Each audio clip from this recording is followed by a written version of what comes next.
Եվրասիական տնտեսական միության անդամ երկրները մայիսին Ղազախստանում կայանալիք գագաթնաժողովում կքննարկեն Հայաստանն արևմուտքի ուղեծիր ներքաշելու փորձերի հետ կապված հարցերը։ Հայաստանի կառավարությունից Ռուսաստանին տեղեկացրել են, որ զբաղված են նախընտրական գործերով եւ չեն կարողանա մեկնել Եվրասիական տնտեսական միության առաջնորդների Ղազախստանում սպասվող հանդիպմանը։ Печально, потому что хорошие Դա իհարկե տխուր կլիներ, որովհետև սա լավ հնարավորություն է քննարկելու այն հարցերը, որոնք օդում կախված են։ Այս բոլոր հարցերը ազնվոր են եւ բացահայտ քննարկելու հնարավորությունը կստեղծվի մայիսի վերջին, երբ Ղազախստանում կկայանա Եվրասիական բարձրագույն տնտեսական խորհրդի գագաթնաժողովը։ Ռուսաստանի արտաքին գործերի նախարարի ձևակերպմամբ Եվրամիությունը պնդում է Հայաստանն իր ուղեծիր ներքաշելու հարցը, այդ թվում այն առավելությունների կորստի ռիսկի գնով, որոնք Հայաստանն ունի Եվրասիական տնտեսական միության շրջանակում։ Ըստ Լավրովի, Երևանը կկորցնի ԵԱՏՄ շրջանակում իր բոլոր արտոնությունները։ У нас отношения с Арменией. Մեր Հայաստանի հետ հարաբերությունները մտերիմ են, դաշնակցային, բայց միևնույն ժամանակ դրանք հեշտ չեն հաշվի առնելով, թե ինչպես է Արևմուտքը փորձում Հայաստանը իրեն ենթարկեցնել, խզել Հայաստանի ԱՊՀ-ում եւ ԵԱՏՄ-ում իր գործընկերների հետ փոխշահավետ տնտեսական առևտրային ներդրումային կապերը։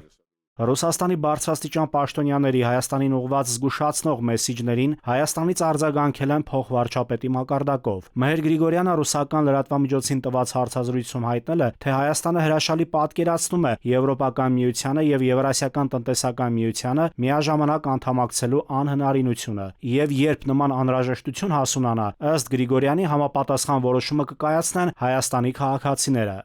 Մենք քաջ գիտակցում ենք, որ Հայաստանը չի կարող միաժամանակ լինել թե ԵԱՏՄ, թե ԵՄ անդամ, եւ ակնհայտ է, որ ապագայում մեզ անհրաժեշտ կլինի համապատասխան որոշում կայացնել։ Ընդ որում այս հարցի վերաբերյալ որոշումը անշուշտ կկայացնեն Հայաստանի քաղաքացիները, այս պահին նման անհրաժեշտություն չկա։ Ռուսաստանի Պետդումայի նախագահ Վյաչեսլավ Վոլոդինի տվյալներով Եվրամիությանը հնարավոր անդամակցության մասին խոսակցությունների ֆոնին Հայաստան-Ռուսաստան ապրանքաշրջանառությունը 2025 թվականին կտրուկ նվազել է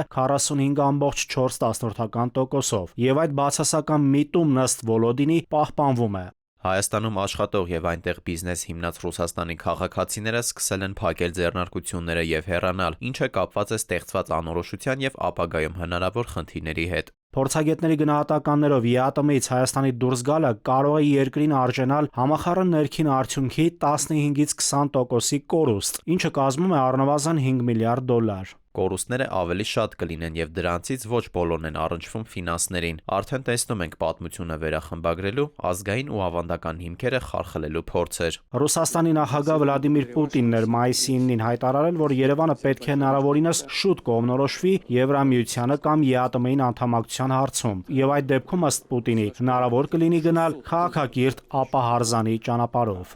Նաիրի Մուրադյան, ժամը լրատվական։